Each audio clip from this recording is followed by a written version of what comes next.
Baik, akan saya mulai ya. Assalamualaikum warahmatullahi wabarakatuh. Waalaikumsalam.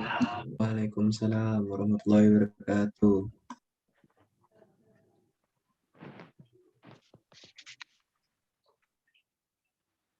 Ranjing. Bismillahirrahmanirrahim. Alhamdulillahirabbil alamin. Wassalatu wassalamu ala asrofil anbiya'i wal mursalin wa ala ali sayyidina Muhammadin amma ba'du. Yang terhormat kepada Bapak Rizal Ramadan selaku pengajar mata kuliah Pendidikan Agama Islam, dan yang terhormat kepada rekan-rekan semua yang telah menyempatkan hadir Kurang ranjing kok. sore hari ini.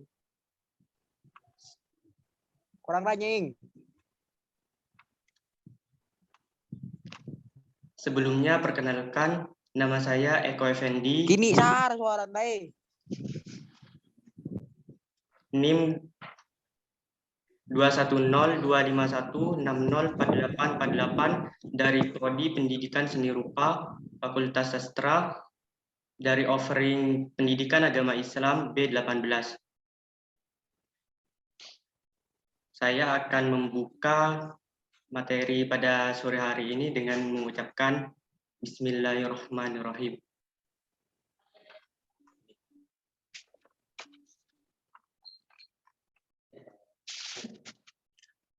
Adapun materi yang akan saya bahas pada sore hari ini adalah keutamaan membaca Al-Quran.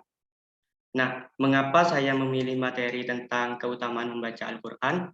Karena yang saya lihat di zaman seperti sekarang ini, manusia sudah dihadirkan dengan teknologi yang sudah sangat canggih, seperti halnya media handphone.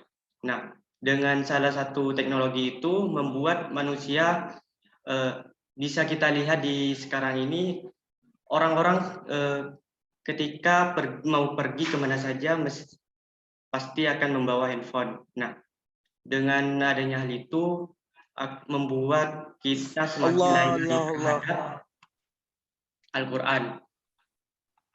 Nah, sebagai umat Islam kita sudah sepatutnya untuk membaca dan mengamalkan Al-Quran dalam kehidupan kita sehari-hari.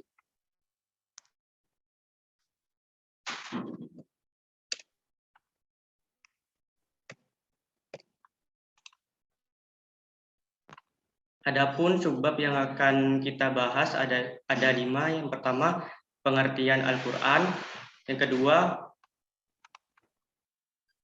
keutamaan dan keuntungan orang yang membaca Al-Quran. Yang ketiga, fungsi Al-Quran. Yang keempat, proses turunnya Al-Quran. Dan yang kelima adalah Al-Quran pada masa Nabi Muhammad SAW.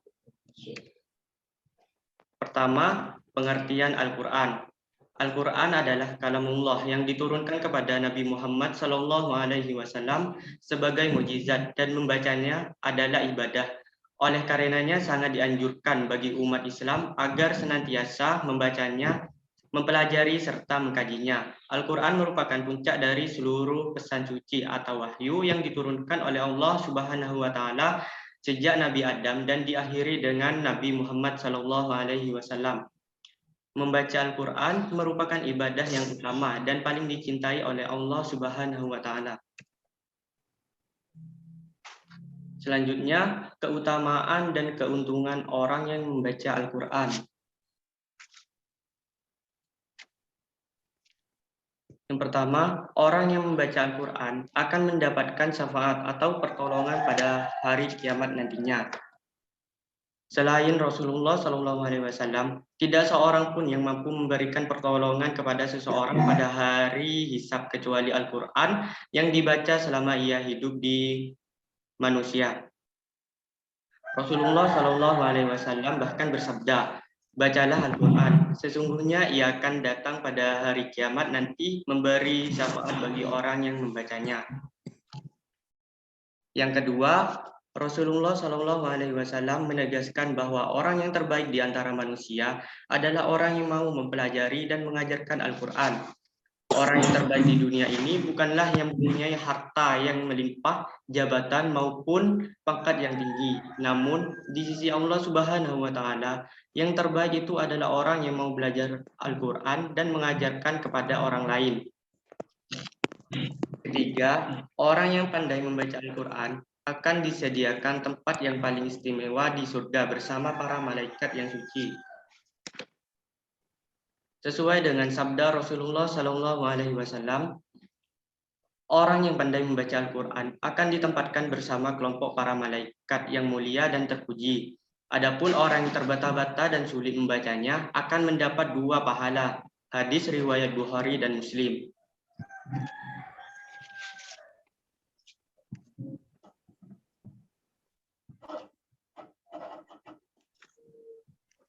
Yang keempat, orang yang membaca dan mendengarkan Al-Quran akan mendapatkan rahmat, doa malaikat, serta pujian dari Allah. Nabi Shallallahu Alaihi Wasallam bersabda, tidaklah suatu kaum berkumpul dalam salah satu rumah Allah atau masjid untuk membaca kitabullah atau Al-Quran dan mempelajarinya, melainkan ketenangan jiwa bagi mereka. Mereka diliputi oleh rahmat, dikelilingi oleh para malaikat, dan Allah menyebut nama-nama mereka di hadapan para malaikat yang ada di sisinya. Hadis riwayat Muslim. Kelima, mendapat pahala yang berlipat ganda. Membaca Alif Lam Mim saja sudah membuat kita mendapatkan pahala sebanyak 30 kebaikan.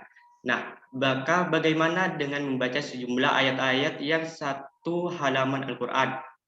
Tentu sudah akan mendapatkan banyak kebaikan untuk diri kita sendiri, kan? Yang keenam, Al-Quran menentukan dari para pembacanya. Dari sahabat Umar bin Khattab radhiyallahu anhu bahwa Rasulullah Shallallahu Alaihi Wasallam bersabda, sesungguhnya Allah meninggikan derajat umat manusia dengan Al-Quran dan membinasakannya pula dengan Al-Quran. Hadis riwayat Muslim nomor 269. Dan yang terakhir adalah orang tuanya akan mendapatkan mahkota surga kelak. Rasulullah bersabda, barang siapa yang membaca Al-Quran dan mengamalkan apa yang terdapat di dalamnya, Allah akan mengenakan mahkota kepada kedua orang tuanya pada hari kiamat kelak, di mana cahayanya lebih terang daripada cahaya matahari di dunia. Maka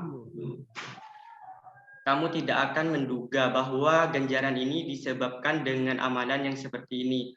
Hadis riwayat Abu Daud.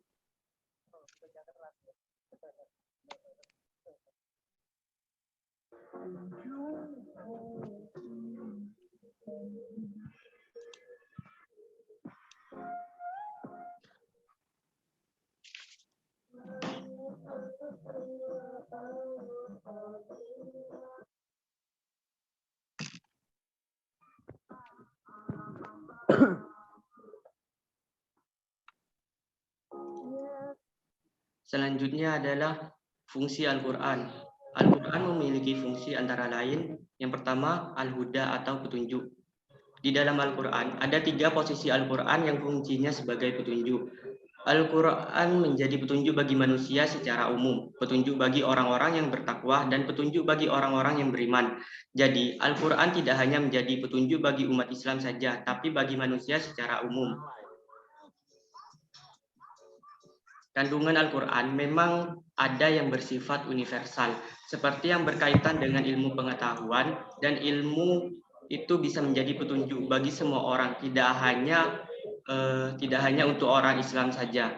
Yang kedua, as-syifa. Di dalam Al-Quran disebutkan bahwa Al-Quran merupakan obat bagi penyakit yang ada di dalam dada manusia. Penyakit dalam tubuh manusia memang tak hanya berupa penyakit fisik saja, tapi bisa juga penyakit hati. Perasaan manusia tidak selalu tenang, kadang merasa marah, iri, dengki, cemas, dan lain-lain.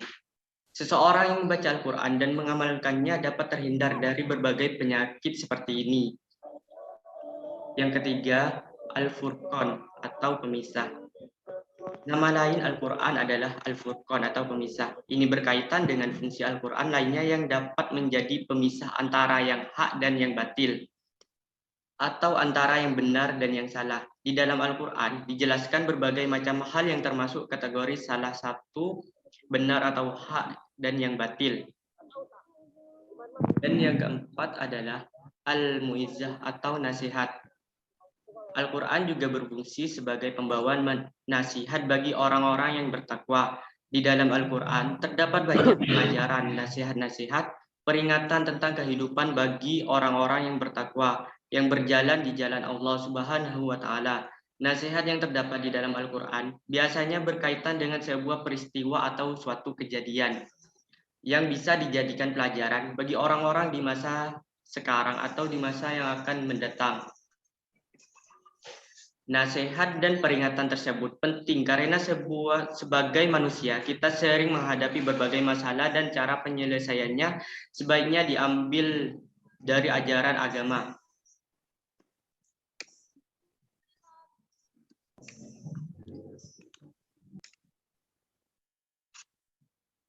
Poin selanjutnya adalah proses turunnya Al-Quran. Pertama, Al-Quran diturunkan dalam bentuk wahyu. Karena Al-Quran berisi risalah Allah yang terakhir dan untuk seluruh umat manusia, sudah semestinya pula jika kitab suci itu diturunkan dengan cara ketiga, yaitu melalui malaikat Jibril. Hikmah diturunkan Al-Quran melalui malaikat ini adalah untuk meyakinkan kebenarannya kepada Nabi Muhammad SAW dalam bahasa yang benar-benar pasti. Yang kedua adalah Al-Quran diturunkan secara berangsur-angsur. Jibril berulang kali turun menyampaikan ayat-ayat Al-Quran kepada Nabi Muhammad SAW. Hal itu sudah sewajarnya demikian, sebab ayat Al-Quran tidaklah diturunkan sekaligus secara keseluruhan, tapi secara berangsur-angsur sesuai dengan keperluan yang ada. Itulah sebabnya ayat-ayat Al-Quran atau surat-suratnya yang diturunkan tidak sama jumlah dan panjang pendeknya. Yang ketiga, periodisasi turunnya Al-Quran. Masa turunnya Al-Quran dimulai pada tanggal 17 Ramadan tahun ke-41 dari kelahiran Nabi Muhammad SAW hingga akhir turunnya ayat pada tanggal 9 Zulhijjah tahun ke-63 dari usia beliau. Tidak kurang dari 22 tahun, 2 bulan, 22 hari.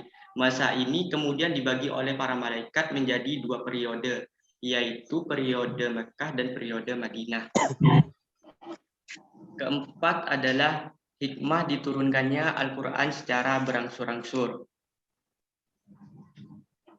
Kepada Nabi Muhammad SAW dan para sahabat, hikmah yang pertama adalah untuk memperkuat hati Nabi Muhammad SAW itu sendiri. Kedua adalah untuk memberikan kemudahan kepada para sahabat dalam menyimak, mempelajari, memahami, dan menghafalkan Al-Quran. Dan yang ketiga adalah ayat-ayat Al-Quran sesuai dengan situasi, kondisi perkembangan kaum muslim sehingga ajaran-ajaran dan perubahan-perubahan yang dibawanya tidak menimbulkan rasa antipati dan kegoncangan dalam masyarakat Islam yang baru tumbuh itu.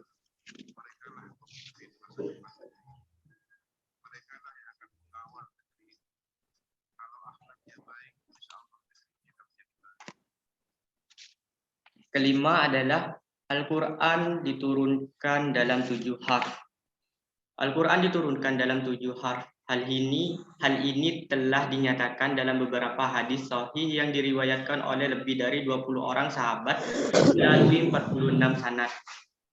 Adapun yang dimaksud dengan perbedaan dalam 7 harf adalah perbedaan yang mencangkup perbedaan dialek dan perbedaan pengucapan suatu huruf atau kata sebagai akibat dari perbedaan suku bangsa atau etnis, usia, serta pendidikan.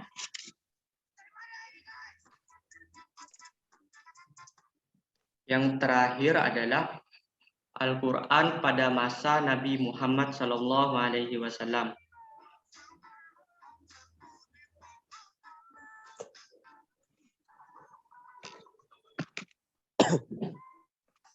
Yang pertama, semua ayat Al-Quran telah dihafal oleh para malaikat.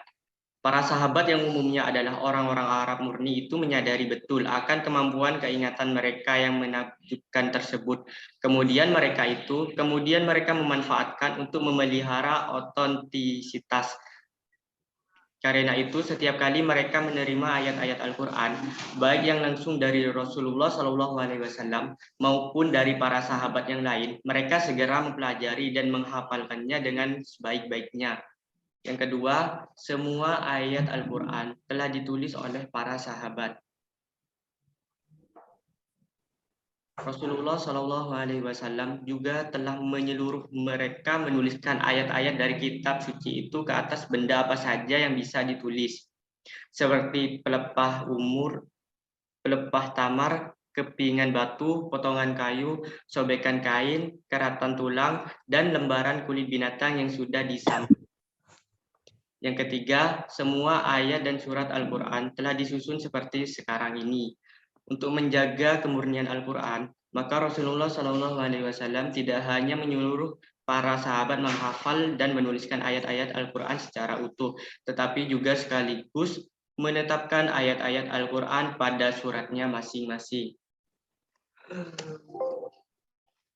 Nah, sekian materi yang saya sampaikan. Mungkin dari kalian ada yang ingin bertanya, dipersilahkan. Ada. Iya, siapa? Ada. Ayo duluan enggak? Iya. Berdasarkan semua yang kamu jelaskan mengenai pengertian Al-Quran, bagaimanakah cara Allah menyampaikan Al-Quran kepada Nabi Muhammad SAW? Sudah. Kok tahu? Saya tahu jawabannya. Baik, terima kasih sebelumnya atas pertanyaannya. Saya akan mencoba menjawabnya. Al-Quran diturunkan kepada Nabi Muhammad SAW melalui wahyu perantaraan dari malaikat Jibril selama kurang lebih 22 tahun, 2 bulan, dan 22 hari. Dalam proses perwahyuannya, terdapat beberapa cara menyampaikan wahyu yang dibawa oleh malaikat Jibril kepada Nabi Muhammad SAW. Di antaranya, pertama, malaikat Jibril memasukkan wahyu ke dalam hati Nabi Muhammad SAW. Pada saat itu, Nabi Muhammad tidak menyadari akan hal itu. Ini terjadi seperti refleks begitu saja atau secara instan gitu terjadi. Jadi Nabi Muhammad itu hanya merasa bahwa wahyu itu sudah dimasukkan ke dalam kalbunya atau hatinya. Yang kedua, malaikat menampakkan dirinya itu menyerupai sosok seorang laki-laki yang mengucapkan kata-kata kepada Nabi Muhammad SAW, sehingga Nabi mengetahui dan dapat menghafalkan kata-kata tersebut. Dan yang ketiga, wahyu yang datang kepada Nabi Muhammad SAW seperti gemerincinya lonceng. Cara ini menurut Nabi Muhammad SAW sangat memberatkan bagi beliau, karena meskipun dalam keadaan cuaca yang dingin, Nabi Muhammad merasakan keningnya berkeringat. Bahkan saat unta baginda Nabi Muhammad SAW dikendarai, unta tersebut terpaksa berhenti dan duduk karena merasa berat bila wahyu itu sedang diturunkan kepada Nabi Muhammad SAW. Nah, mungkin itu adalah jawaban dari saya. Jika ada jawaban yang lebih sempurna lagi, monggo disampaikan. Terima kasih.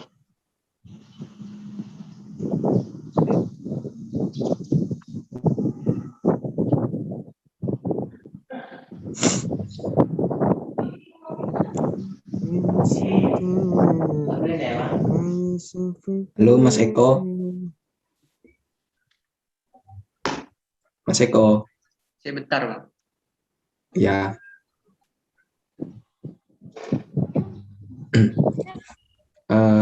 Kalau Baik, tidak Mas ada Eko. yang ingin menambahkan, mungkin ada yang ingin bertanya selanjutnya, dipersilakan. Saya ingin bertanya selanjutnya, Mas. Saya izin bertanya, Kak Eko. Jadi gantian ya, eh, Ajun gantian. Siap. Silakan Kak Andre.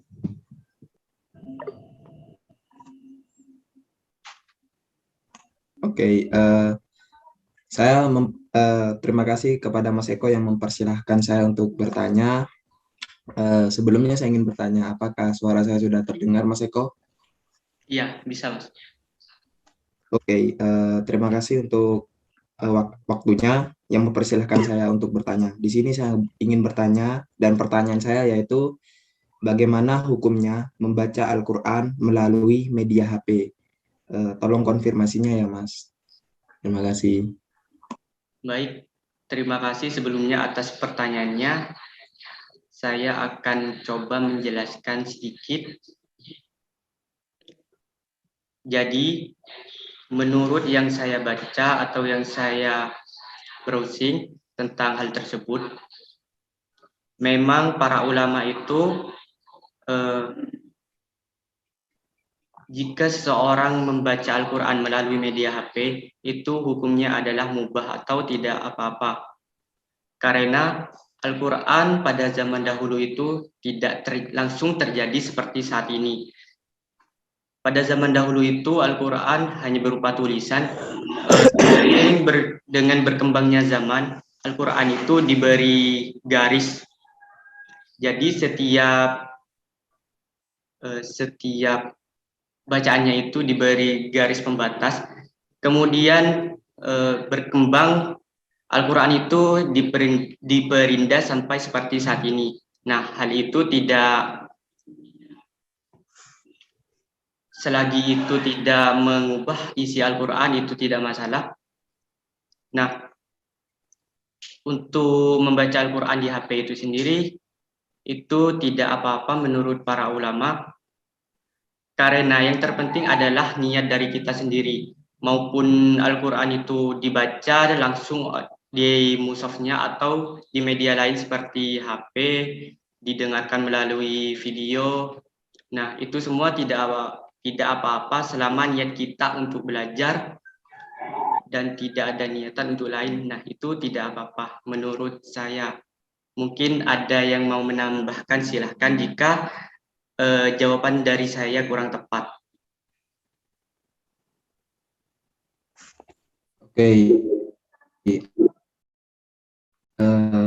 Mas yang memuaskan saya. Menurut saya cukup memuaskan. Mungkin sampean sendiri punya tambahan atau masukan gitu.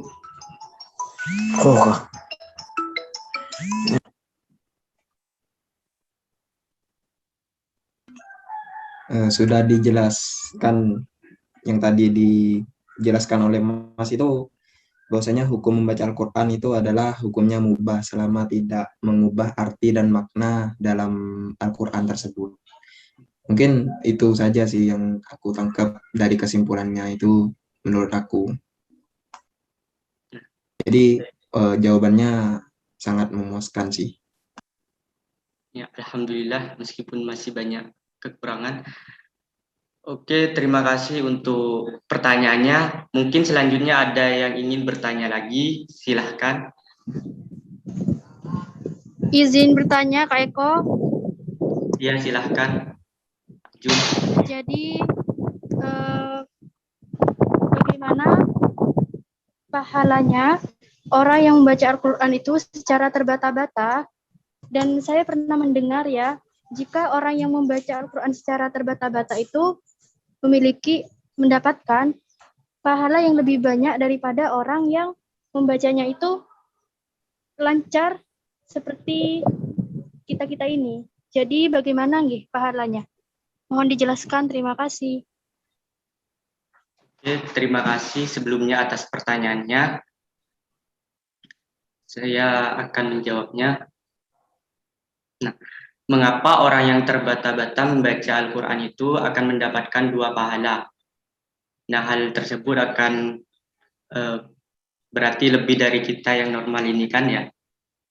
Mungkin sempat terlintas di pikiran kita, kalau biasanya orang yang terbata-bata dalam membaca Al-Quran itu, mereka akan malah menambah dosa ya. Karena bacaan yang mereka baca itu kebanyakan kan tidak tepat karena bacaannya kan terbata-bata atau terbatas gitu kan ya. Nah, namun di sisi lain hal itu ternyata salah. Nah, orang yang seperti itu akan mendapatkan lebih banyak keutamaan dibandingkan kita. Karena apa? Karena yang pertama, setiap orang yang membaca Al-Quran kan pasti akan mendapatkan pahala dan kebaikan di dunia maupun di akhirat kelak. Nah, yang kedua adalah pahala dalam keterbata-bataannya itu.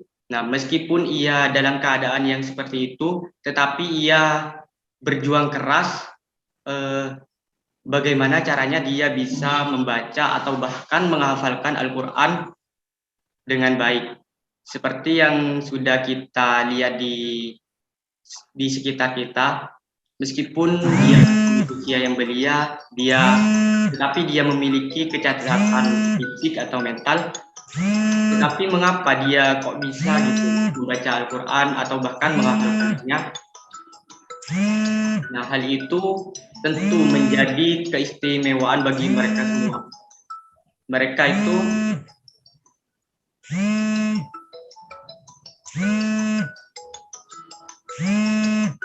mohon maaf, Mudre.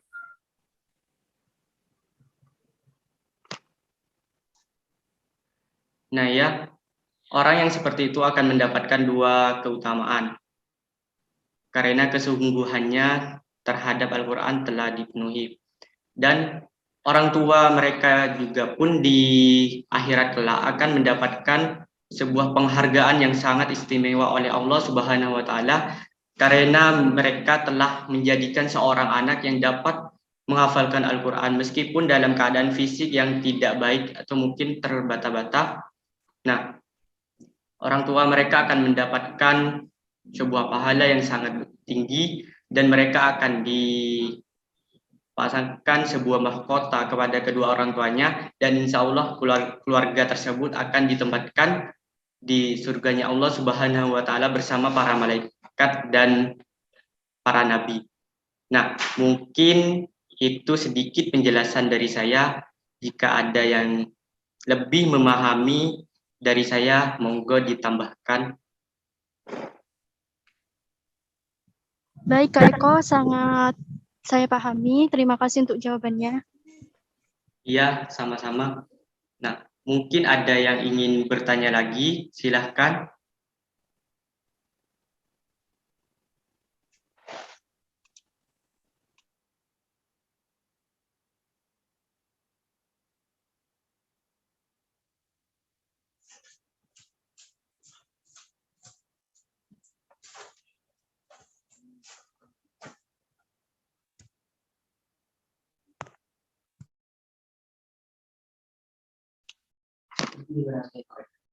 Jadi bagaimana? Apakah tidak ada yang ingin bertanya lagi?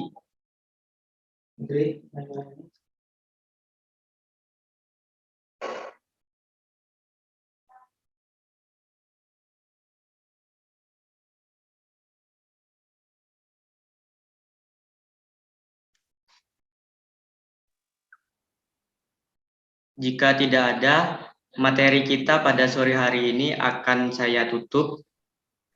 Semoga ilmu yang kita pelajari pada sore hari ini dapat bermanfaat bagi kita semua, sehingga kita dapat menjadi insan atau pribadi yang lebih berguna di masa yang akan datang. Saya akhiri dengan mengucapkan Alhamdulillahirabbil alamin. Baik, sekian saya akhiri. Wassalamualaikum warahmatullahi wabarakatuh. Waalaikumsalam warahmatullahi wabarakatuh. Terima kasih Mas Eko. Waalaikumsalam warahmatullahi wabarakatuh. Terima kasih. Terima kasih atas materinya. Semoga bermanfaat Alhamdulillah. bagi kita semua.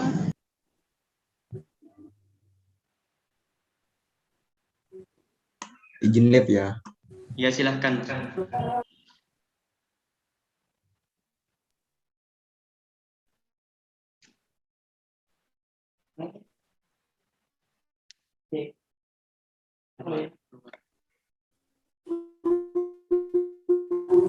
Izin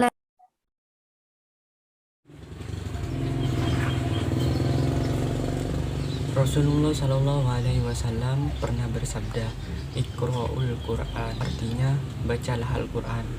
Mengapa demikian? Karena Al-Quran kelak di akhirat akan memberikan banyak manfaat dan syafaat bagi kita. Nah, kita itu sifatnya adalah ganjil, sedangkan syafaat itu sifatnya adalah genap.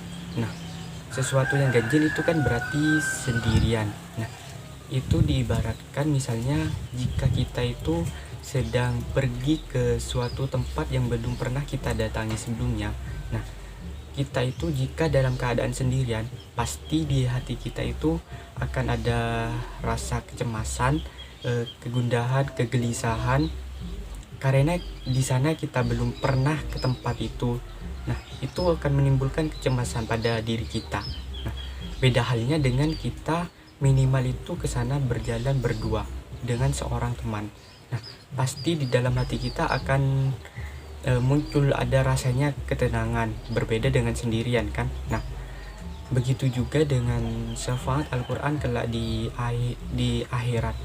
Nah, di akhirat kelak selain kita mendapatkan syafaat dari Rasulullah Shallallahu Alaihi Wasallam, dari para malaikat, dari orang-orang soleh, dari orang yang meninggal sebelum balik. Nah, Al-Quran itu adalah salah satu menjadi syafaat bagi kita semua kelak di akhirat. Nah, makanya kita mumpung kita masih di usia muda, kita masih ada umur, kita sudah sepatutnya untuk memperbaiki diri kita, untuk mendekatkan diri kita kepada Allah Subhanahu wa Ta'ala, dengan salah satunya dengan membaca Al-Quran. Nah, usahakan setiap hari itu kita membaca Al-Quran, minimal lah itu kita membaca 1 ayat. Nah, jika kita melakukannya dalam tiap hari, nah itu lebih baik daripada kita membaca plak itu misalkan 1 juz, nah tapi kita jarang membacanya gitu. Nah, itu tidak lebih baik itu. Jadi usahakan itu kita istiqomah dalam membaca Al-Quran meskipun itu tiap hari hanya sedikit. Nah, lebih-lebih lagi jika kita membaca Al-Quran pada bulan suci Ramadan. Nah, pada bulan itu semua amal kita akan dilipat gandakan, termasuk juga membaca Al-Quran. Rasulullah Shallallahu Alaihi Wasallam menganjurkan kita untuk memperbanyak membaca Al-Quran di bulan Ramadan, karena di bulan itu semua amal kita dilipat gandakan. Selain itu, Al-Quran juga diturunkan pada bulan Ramadan. Nah, tentu hal tersebut akan menjadi cambukan bagi diri kita untuk lebih rutinitas membaca Al-Quran, terutama pada bulan Ramadan. Sekian materi dari saya, mohon maaf apabila ada salah kata dan penyampaian materi yang kurang tepat, saya mohon maaf sebesar-besarnya. Wassalamualaikum warahmatullahi wabarakatuh.